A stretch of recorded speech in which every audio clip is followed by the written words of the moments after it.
Saludos, queridos espectadores. ¿Alguna vez se han preguntado si en el pasado una persona podía ser arrestada por usar ropa demasiado hermosa? Imaginen ser multados no por violar las reglas de tránsito, sino por una comida excesivamente lujosa o un sombrero de estilo inapropiado para su clase social. Suena increíble, ¿verdad? Sin embargo, durante muchos siglos, tales leyes existieron en todo el mundo. Hoy emprendemos un viaje fascinante a través de la historia de las leyes suntuarias. Restricciones asombrosas que regulaban quién podía consumir qué. Si les interesan los hechos históricos inusuales y cómo la sociedad se regulaba a sí misma en el pasado, asegúrense de suscribirse al canal y activar las notificaciones. De esta manera no se perderán nuevos episodios sobre páginas poco conocidas de la historia que nos ayudan a entender mejor nuestro presente. Y ahora averigüemos por qué se necesitaban estas extrañas leyes y cómo afectaban la vida diaria de las personas. Comencemos con el hecho de que las leyes suntuarias, como las llaman los historiadores, existieron desde tiempos antiguos y perseguían varios objetivos a la vez. Determinaban quién podía usar ciertos tipos de ropa, consumir productos específicos, usar materiales y objetos costosos. En esencia, estos eran instrumentos de control social que mostraban claramente quién era quién en la sociedad y no permitían a las clases bajas pretender ser superiores. ¿Piensan que esto era solo un capricho de los gobernantes? En realidad, todo es mucho más complejo e interesante. En la antigua Roma, ya en el siglo V antes de nuestra era, apareció la ley de las 12 tablas, que, entre otras cosas, limitaba los gastos para ceremonias funerarias. ¿Pueden imaginarlo? Las autoridades regulaban incluso qué tan lujosamente podían enterrar a sus parientes. La ley prohibía usar más de cierta cantidad de oro para decorar al difunto y limitaba el número de plañideras. La razón era simple. Las familias nobles romanas competían en el esplendor de los funerales, lo que llevaba a la ruina de muchas familias aristocráticas. El Estado decidió intervenir para preservar la riqueza de la élite. Por cierto, estas restricciones resultaron bastante efectivas. Muchos entierros romanos antiguos descubiertos por arqueólogos efectivamente corresponden a las prescripciones de la ley. Sin embargo, las leyes suntuarias alcanzaron su verdadero florecimiento en la Europa medieval. En el siglo XIII, el rey Felipe IV el Hermoso de Francia emitió un decreto según el cual los plebeyos no tenían derecho a usar piel de armiño, joyas de oro y plata, así como ropa hecha de telas costosas. Solo imaginen, podían arrestarlos por usar un sombrero hecho de la piel equivocada. Los aristócratas, a su vez, tenían que corresponder a su estatus. Los duques podían usar una cosa, los condes otra y los caballeros una tercera. Todo este complejo código de vestimenta permitía determinar instantáneamente a qué clase pertenecía una persona. Los infractores enfrentaban multas enormes, confiscación de propiedades e incluso encarcelamiento. ¿Sabían que en la Inglaterra medieval había una ley que prohibía a las personas de cierto rango comer más de 2 platos en una comida? Bajo Eduardo III en el siglo XIV se emitió un decreto que regulaba no solo la ropa, sino también la nutrición. Esto se hacía no solo para mantener la jerarquía social, sino también para ahorrar recursos durante la guerra y las malas cosechas. Imaginen que en un restaurante les niegan el postre no porque no tengan suficiente dinero, sino porque por ley no tienen derecho a un tercer plato debido a su posición social.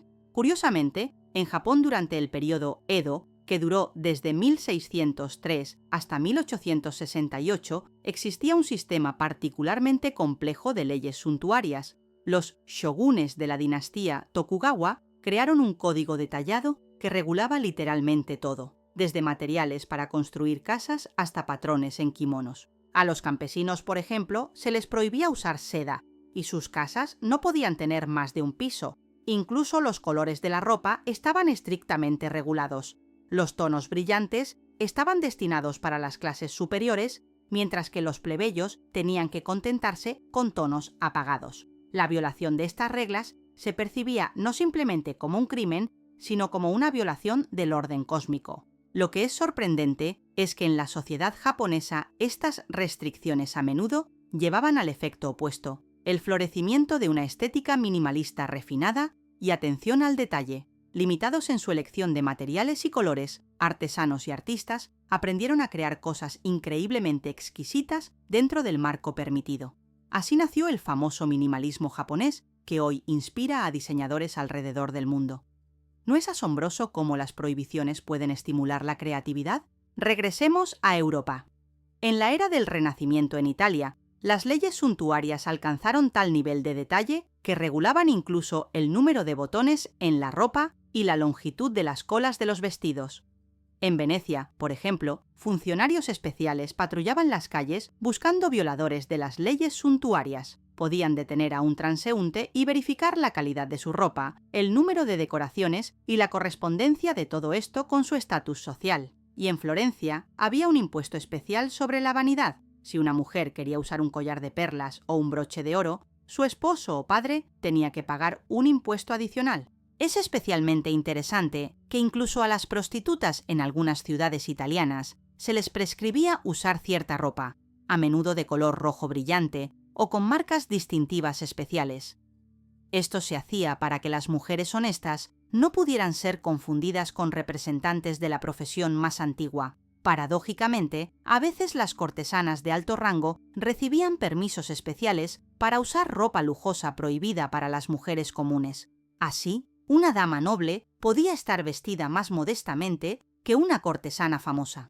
El Imperio chino tampoco se quedó atrás en la regulación del lujo. Bajo la dinastía Qing, que gobernó desde 1644 hasta 1912, había reglas estrictas sobre quién podía usar ropa amarilla. Este color estaba reservado exclusivamente para el emperador y sus parientes más cercanos. Una persona simple que se atreviera a usar ropa amarilla podía ser ejecutada por insultar a la majestad. Además, ciertos patrones, por ejemplo con imágenes de dragones, también eran privilegio de la familia imperial. Funcionarios de diferentes rangos usaban parches especiales con imágenes de animales que indicaban precisamente su posición en la jerarquía burocrática. Pero quizás las leyes suntuarias más extravagantes estaban en América precolombina. En el Imperio azteca, solo la nobleza más alta y los guerreros especialmente distinguidos tenían derecho a usar ropa hecha de plumas de quetzal, un ave sagrada con plumaje verde esmeralda. Un plebeyo atrapado con tal ropa enfrentaba la pena de muerte. El uso de oro, jade y otros materiales preciosos también estaba estrictamente regulado. Curiosamente, incluso la comida estaba sujeta a restricciones de estatus. El cacao, por ejemplo, era una bebida de la élite, y las personas comunes no tenían derecho a consumirlo. Rusia también tenía sus propias leyes suntuarias.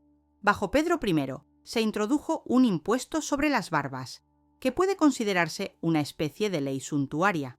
Los nobles y comerciantes que deseaban mantener sus barbas, contrario a la moda occidental activamente promovida por el emperador, tenían que pagar un impuesto especial. El tamaño del pago dependía de la posición social. Los nobles pagaban más, los comerciantes de primer gremio pagaban menos, y los campesinos pagaban una cantidad simbólica, y aún así, solo al entrar a la ciudad. Después de pagar el impuesto, se emitía una señal especial de cobre, una ficha de barba que debía llevarse consigo. Otro ejemplo de restricciones de estatus rusas fue la tabla de rangos, introducida por el mismo Pedro I en 1722. Establecía correspondencia entre rangos militares, servicio civil y títulos de corte, y también determinaba qué privilegios correspondían a los portadores de estos rangos. Mucho dependía del rango: el derecho a usar ciertos tipos de ropa, la posibilidad de asistir a ciertos eventos, e incluso el derecho a un tipo particular de carruaje. Surge una pregunta lógica: ¿cómo se observaban todas estas numerosas y a veces absurdas leyes? Sorprendentemente, en muchas sociedades bastante estrictamente. Por ejemplo, en la Europa medieval había funcionarios especiales que monitoreaban el cumplimiento de las leyes suntuarias. Podían detener a una persona en la calle, verificar su ropa, joyas e incluso exigir documentos que confirmaran su estatus social. En Japón, el sistema de responsabilidad mutua significaba que toda la comunidad podía ser castigada por la violación de una persona. Sin embargo, como a menudo sucede, se encontraron formas de eludir las prohibiciones. Los ciudadanos ricos en Europa, a quienes se les prohibía usar ropa hecha de telas costosas, cosían forros de seda o terciopelo. Todo se veía modesto por fuera, pero la persona misma sabía de su lujo secreto. En China, los artesanos aprendieron a crear telas que cambiaban de color con cierta iluminación. De esta manera uno podía casi usar el amarillo imperial sin violar directamente la ley. Y en Venecia, las damas nobles a quienes se les prohibía usar zapatos demasiado altos, inventaron los famosos chapines, plataformas de hasta 50 centímetros de altura, que técnicamente no eran zapatos, sino más bien dispositivos para caminar. Curiosamente, a medida que se desarrolló el capitalismo y se elevó la burguesía, las leyes suntuarias gradualmente perdieron su poder. Cuando la riqueza comenzó a determinarse no por el origen, sino por el dinero, se volvió mucho más difícil controlar quién consumía qué. Las últimas leyes suntuarias europeas fueron derogadas a finales del siglo XVIII, principios del XIX, aunque algunos de sus elementos persistieron más tiempo.